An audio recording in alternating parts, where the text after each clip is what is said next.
अस्सलाम वालेकुम वरहमतुल्लाहि वबरकातुहू। व्यूअर्स क्या हाल है? ठीक है, उम्मीद करना सारे खैर। व्यूअर्स सारी मकई की फसल ਦੇ ਵਿੱਚ ਸਾਹਮਣੇ ਦਰਿਆ ਸਾਡੇ ਨਾਲਾ ਆਇਓ ਬਾਂਦਾ ਪਿਆ ਤੇ ਇਹ ਕਹੀ ਸ਼ਰੀਫ ਪਈ ਆ ਤਾਂ ਮਕਈ ਦੇ ਬਾਹਰ ਥੋੜੇ ਬਣੀ ਰਹਿੰਦੇ ਪੈਸੇ ਜੋ ਨਾਲ ਖੈਰ ਦੇ ਕੁਝ ਨਾ ਕੁਝ ਤਾਂ ਬਚ ਹੀ ਵੰਜੇ ਜਿਵੇਂ ਹੈ ਤਾਂ ਜਿਵੇਂ ਅੱਲਾਹ को मंजूर थी बना उमें है तो खुदा राही में करो जो झिके इलाके बैठे लोग वो बेचारे परेशान भी बहु हैं लेकिन उन्होंने साड़ी छोटी जी निक्की जी रिक्वेस्ट है कि माल मवेशी ते अपने बाल बच्चे कहते कि महफूज मकामात चले वजो।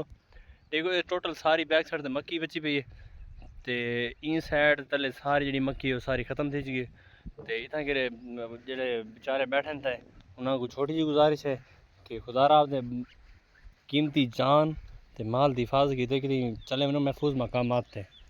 तो व्यूअर्स वीडियो को लाइक कमेंट शेयर लाजमी करे सो तो मजीद अपडेट किए सारे पेज को फॉलो लाजमी करे सो।